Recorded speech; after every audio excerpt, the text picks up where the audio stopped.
Olá, sejam bem-vindos ao canal Vanguarda Médica. Neste vídeo, iremos conversar sobre se é possível prevenir a demência.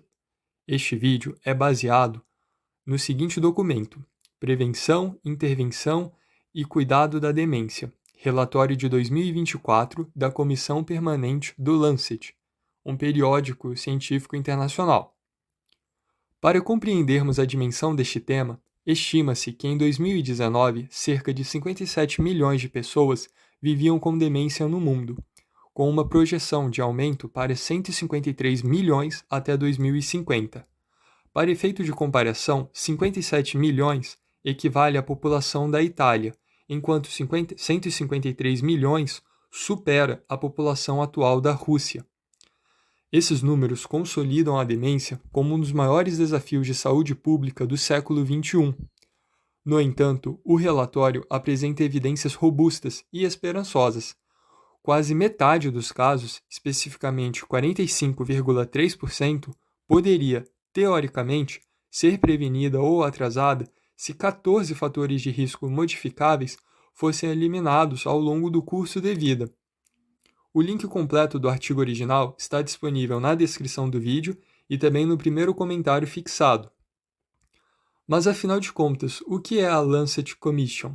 Trata-se de um grupo permanente de especialistas, interdisciplinares e internacionais, que utilizam uma estrutura de triangulação de evidências, priorizando revisões sistemáticas e meta-análises para fundamentar decisões globais de saúde.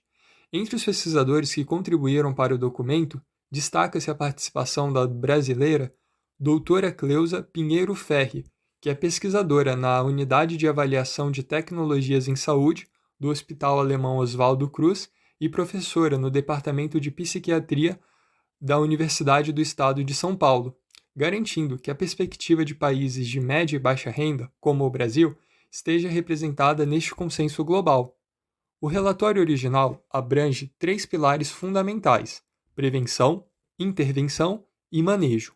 Contudo, este vídeo terá como foco exclusivo a prevenção, explorando como o controle desses fatores de risco pode aumentar os anos de vida saudável. Este projeto da comissão Lancet não é um esforço isolado, mas uma evolução contínua. O primeiro grande relatório foi publicado em 2017, seguido por uma atualização em 2020, e agora chegamos ao documento de 2024. O objetivo central da comissão permanente é fornecer uma base científica sólida para influenciar políticas públicas, a prática clínica e a agenda da pesquisa global. O relatório destaca que o aumento nos casos de demência será sentido de forma desproporcional em países de baixa e média renda, onde a população está envelhecendo em um ritmo muito mais rápido e os recursos para diagnóstico e cuidado são mais limitados. É por isso que identificar estratégias de prevenção eficazes é o foco principal do trabalho, para garantir que o aumento da expectativa de vida seja acompanhado por mais anos vividos com saúde.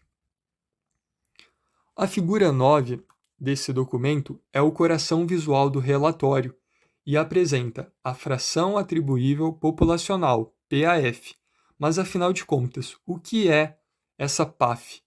PAF é uma estimativa do quanto de uma doença poderia ser evitada se certos fatores de risco fossem reduzidos ou eliminados na população.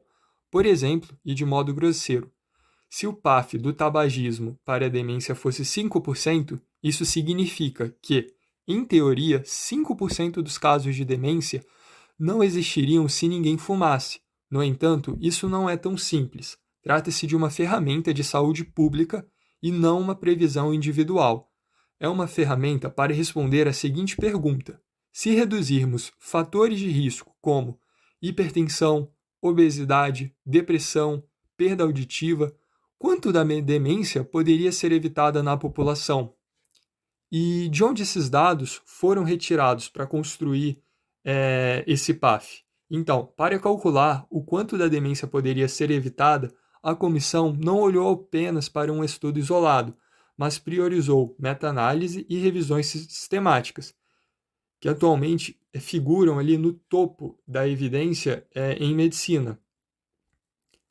Além disso, para entender como esses 14 fatores de risco se agrupam e se sobrepõem em uma mesma pessoa, o que chamamos de comunalidade, os pesquisadores utilizaram dados detalhados de 37 mil participantes do estudo Hunt, realizado na Noruega.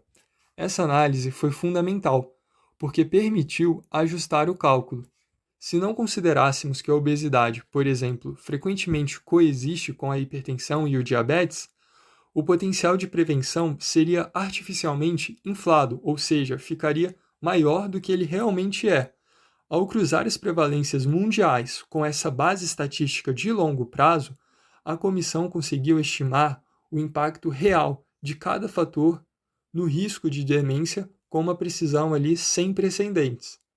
E é fundamental deixar claro que esses números são estimativas populacionais. Eles servem como uma ferramenta essencial para governos e profissionais de saúde planejarem políticas públicas e estratégias coletivas. Embora a redução desses riscos beneficie a sociedade e aumente as chances de uma vida saudável, ela não determina o destino de uma pessoa individualmente, nem garante de forma isolada que um indivíduo vá ou não desenvolver a doença. E quais são, então, esses 14 fatores de risco e qual o impacto deles ao longo da nossa trajetória?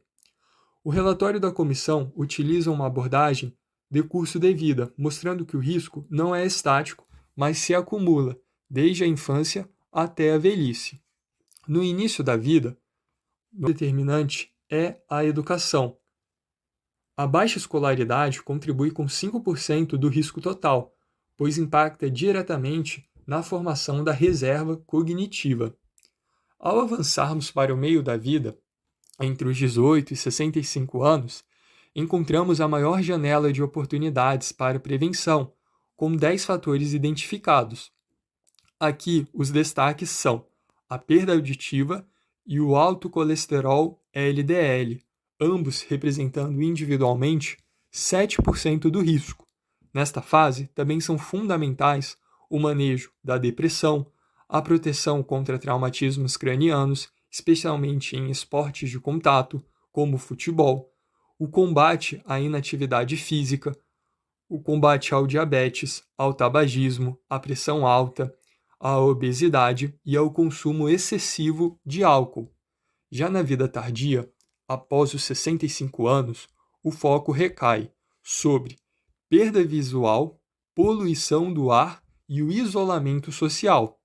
Dados e ajustados, esses 14 fatores explicam porque quase metade dos casos de demência no mundo poderia teoricamente ser evitada.